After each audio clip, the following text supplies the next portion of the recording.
साल 1950 का यह एक चौंकाने वाला किस्सा रानी बाजार का है। यहाँ राम प्रकाश रहता था, जिसकी बेटी को 5 साल की उम्र में कैंसर हो गया। कई डॉक्टरों को दिखाने और इलाज कराने पर भी उसमें किसी तरह का सुधार नजर नहीं आया। होते होते एक रात कैंसर ने उसकी जान ले ली। उस बच्ची की जान रात को करीब 1 बजे गई थी।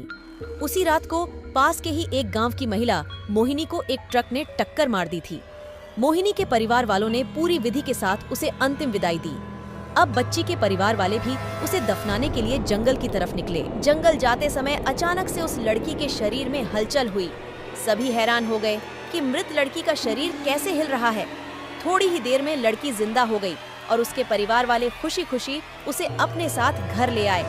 किसी को इस बात की भनक नहीं थी कि उस लड़की के अंदर उसी रात ट्रक से टकराने वाली मोहिनी की आत्मा घुस गई थी। बच्ची जब से मौत से लौटकर आई थी, तब से ही उदास और चुपचाप एक कोने में बैठी रहती थी।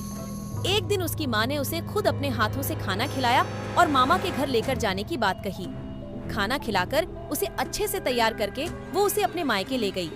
रास्ते में वो बच्ची जैसे ही उस ट्रक के हादसे वाली जगह पहुंची, तो उसने अपनी माँ को कहा कि मेरा गांव इधर है। माँ ने उसकी बातों पर बिल्कुल गौर नहीं किया और उस बात को हंसी में टाल दिया।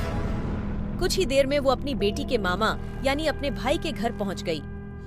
1-2 दिन बाद मामा जी के घर के आसपास ही बच्ची के अंदर घुसी मोहिनी को अपनी पड़ोसन सिमरन दिखी। उसने जोर से उसे नाम से पुकारा। सिमरन ने पलट कर देखा तो एक छोटी बच्ची थी। उसे बड़ी हैरानी हुई कि इस लड़की को मेरा नाम कैसे पता है। तभी मोहिनी ने अपने साथ बीती सारी बातें उसे बता दी। उसने कहा कि मेरे परिवार वालों ने मेरी मौत से ही पहले मुझे जला दिया था, इसलिए मेरी आत्मा भटक रही है। उसी दिन इस लड़की की भी मौत हो गई थी, तो मैं इसके शरीर में घुस गई। सिमरन ने ये बात अपने गांव जाकर सबको बता दी। पूरे गांव वाले और उसके रिश्तेदार मोहिनी से मिलने के लिए उसी बच्ची के मामा के घर के पास पहुंच गए। उस लड़की के अंदर रह रही मोहिनी की आत्मा ने सबको एक एक करके पहचान लिया। कुछ देर बातें करने के बाद वो अपने परिवार वालों के साथ अपने घर चली गई। अब उस लड़की की माँ बच्ची को घर में न देखकर परेशान थी।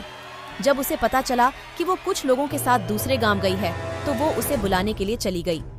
अपने परिवार के साथ खुश मोहिनी ने वापस आने से मना कर दिया। पास के ही लोगों ने उसे समझाया कि तुम्हें दोनों परिवार के साथ रहना चाहिए, इससे सभी को खुशी मिलेगी। तुम किसी एक परिवार को दुखी नहीं कर सकती हो।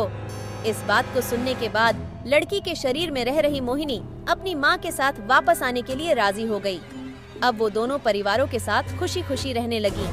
कहानी से सीख: जल्दबाजी में किया गया है कार्य अधूरा रह जाता है, इसलिए कोई भी कार्य करने से पहले उसे अच्छे से देख परख लेना चाहिए।